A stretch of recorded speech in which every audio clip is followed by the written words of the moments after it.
Hi everyone! Welcome back to my channel guys. Nandito tayo ngayon sa Tagaytay Country Homes 1. And meron tayo dito guys 200 square meter lot. Ayan oh. High-end subdivision at the heart of Tagaytay. Mamaya magpapalipad ako ng drone shot. So ito meron tayo dito na lot. Yan. Gagawa natin siya ng house. Ito yung design guys. For only 8 million. Kasama na po dyan yung ating mga building permit. Kasama na rin yung structural permit, yung construction bond and all. So labor materials for only 8 million. Ganyan po gagawin natin yung house. And yan po 200 square meter lot simula dyan sa may flag. Pag ganyan hanggang doon sa may poste banda. Tapos pag ganyan siya guys, overlooking Tagaytay yan. Meron kang kapitbahay na may swimming pool sa likod. So ito siya, Tagaytay Country Homes. Ayan, may mga pine tree, very high end. Sa likod lang to guys, Ayala Serene Tagaytay. Search nyo, andun lang siya katabi ng Lourdes na church. So ayan siya guys, ito 200 square meter. Ayan, tatayuan natin siya ng house for only 8 million, non-negotiable. Murang-mura na po yun. So standard finish lang. Ayan, mayroon kang corner lot na house sa harap. May electricity, water, clean title. If flat only nyo bibilin for only 15,000 per square meter. So ayan, ayan guys ha, napakaganda. Ayan, tinan nyo naman. Ayan yung sikat doon sa Tagaytay na hotel. Ayan, tapos yan yung mga houses. Ayan, papakita ko yun sa inyo lahat sa drone shot. Pero gusto ko lang sa inyo muna makita kung gaano kaganda yung lot na ito.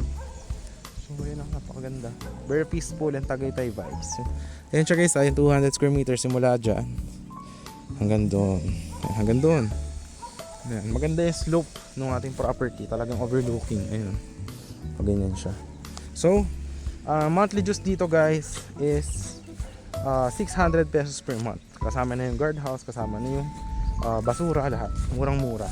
And hindi ka makakapasok dito pag wala kang hindi ka lot owner, okay? So ayan yung ating car, ayan. So sports car, ayan yung mga houses sa paligid. Ayan. So ano naman yan, any house design naman dito.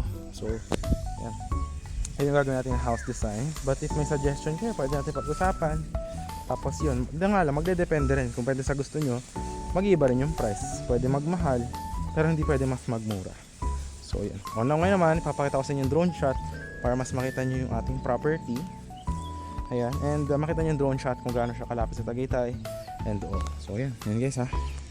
Simula yan dyan. May drainage to, yung property na to. Now guys, ipapakita ko naman sa inyo yung drone shot of the property. So, kunin natin yung drone natin. So, ito yung drone natin guys.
Guys, yung mga kalsada dito sa Country Homes 1, no? Ang gaganda ng bahay. Ayan, sample ng 200 square meter. Ganyan guys. Ang lalaki, di ba? Ayun na yung Ayala Serene Mall, oh. Talagang ano dito, for retirement talaga. Ayun. is the place to be. Ayan, ganda. Alright, dito tayo guys. Ayan, tignan nyo, ang gaganda ng bahay dito. Tsaka malamig, kahit tanghali, hindi ka dito talaga yung sabi mo matagaktak yung pawis mo. Wala, okay dito guys. Ayan. Ayan nyo, diba? Mga mansion yung bahay dito. Ayun guys ha, kung may mga inquiries kayo, message lang kayo sa akin for mga message. Ang taba ng kaso guys.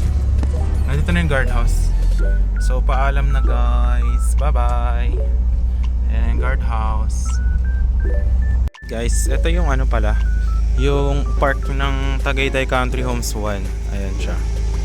May mga houses. Ayan. So ikot ko kayo. Ito yung sa, meron sila rito mga playground, recreational park, basketball court, ganyan. Ito. Ayan siya guys. So maraming park dito sa Tagaytay Country Homes. At well maintained yung subdivision. Nakikita nyo yung mga houses. Ayan. Tapos dito guys, yung ating package, murang-mura siya. Pagbili nyo yung lote, 15k per square meter if lot only, house and lot, 8M. Pagka mas marami pa kayong mga request, or gusto nyo ng talagang elegant, mga nasa 9 or 10 million na yun. Ito yung mga sample ng park ng Tagaytay Country Homes. Tingnan nyo sa guys. Yan. Diba ang ganda? Tatlo yan eh. Tatlo yung park dito. So talagang Tagaytay feels. Ayun o. Diba? Tapos meron pa yung mga ganun dito sa kabila. Mga volleyball court. Ayun o. Ayun. Ganito sa Tagaytay Country Homes. Ayan, meron pa yan dyan mga volleyball court. Ayun o. Pasyal ko na rin nga kayo saglit. Ayan. At dito hindi binabaha guys. Talagang ang drainage system dito maganda. Kasi high end nga eh. Ayan, may mga volleyball court. Nasa loob yan ng subdivision ha. So ayan guys oh, diba? Tapos andyan na yung guardhouse.